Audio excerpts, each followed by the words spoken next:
Hey guys, and welcome back to Fly Tying Tuesday. Steve here with you, and I'm going to tie just a Euro bug. We've had some requests in the past to just provide generic specs for the hook and bead and some materials, so that way if you've got a good substitute or replacement at home, you can go ahead and tie up a variation of what we're doing, and the concept is still going to be there. So this is a great pattern to do that with. It kind of started out when I was looking for something that was really fast to tie, durable, and would turn some heads as an attractor pattern on the lead fly in my nymph rig. And lo and behold, it started catching a bunch of fish. So I want to share it with you guys, and hopefully you can tie up your own variation and it'll do the same for you. So we're just using a size 14 jig hook here today. This is a fulling mill jig force, and then a 3mm slotted tungsten bead. So again, if you've got some jig hooks and some slotted beads at home, pick your favorite pairing and let's get started. Thread for me is going to be UTC Ultra Thread 70 denier brown. Just going to secure that bead in place, lock in the thread,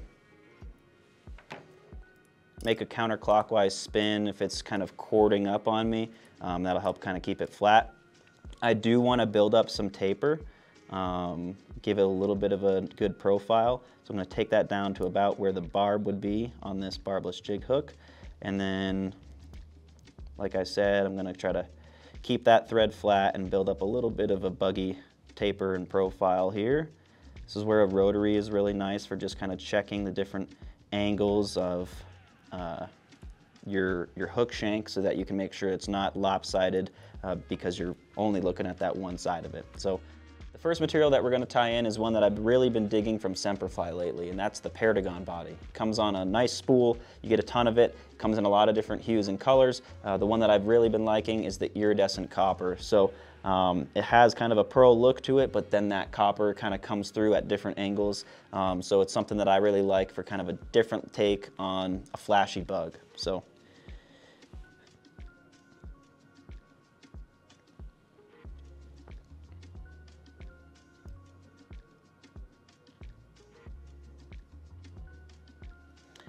just going to tie that all the way down. Again, make sure our thread is flat, make an even surface for this material to get wrapped around, working our way back up. Just half hitch behind the bead. And now I'm going to hold this material about yay high off of the hook shank and let it slide through my fingers. You know, you could do this with like a hackle ply or something like that, but you just don't have the same sensitivity and feel that you do with your fingertips. If you do pull too hard, you're going to break the material.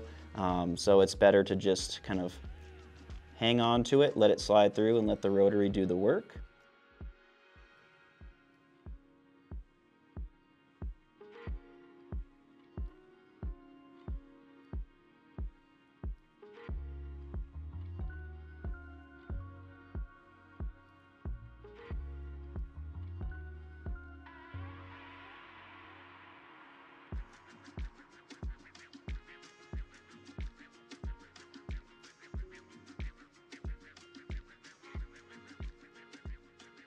All right, so now I've worked my way all the way up to the top here. Just going to capture that and trim it out. Now we're just going to create a little landing zone for the rest of the bug. So we've got this pretty even. We don't want to build up too much bulk. We want to save space, and we're going to change threads. So we're just going to do a 3-turn whip finish and make a change. The next thread is going to be the same UTC Ultra thread, but now in the fluorescent fire orange color, which I really like for adding a pop onto a lot of different bugs, Euro or otherwise. It looks great, fish seem to really love it, and it's a nice way to get a quick and easy hot section on any fly. So we're just going to make a dubbing loop, half hitch behind the bead, go back to our bobbin cradle, and then I'm going to use a dubbing that's one of my favorite dubbings of all time. This is a Wapsi product. It is the Kaufmann SLF There's a lot of different blends in here. There's some more natural stuff, some more flashy stuff. Another one that I really like, I believe, is the SLF Dragonfly, which is what's used on the Massacre Midge. Some really great stuff in here. This is the brown stone color, which has that kind of nice dark brown kind of underbody with some kind of rainbowy flash and synthetic in there. Just kind of shape that into a thin kind of rectangle, and then get that captured center mass on this here dubbing loop and start to cord that up. This is going to be kind of a thorax, kind of a soft hackle, kind of the bulk of this pattern.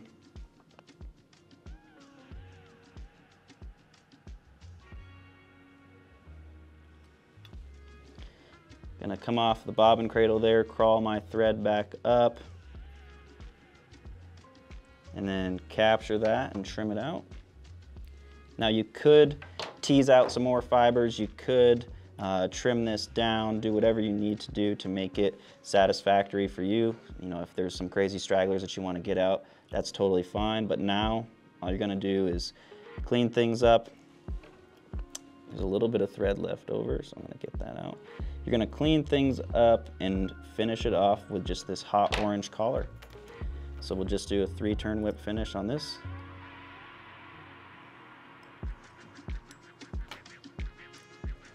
And then you've got an attractor pattern, fish catching machine ready for duty.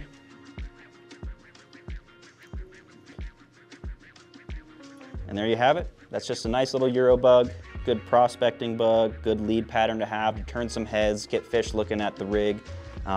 Easy to tie, durable, super fast, doesn't use that many materials, and they look great, in my opinion. So have fun with this. Try out your favorite pairing of jig hook and slotted bead. You can swap out different tinsel colors. You can do different kinds of dubbing. This is just one that I really like, and give it a shot. Thanks for watching.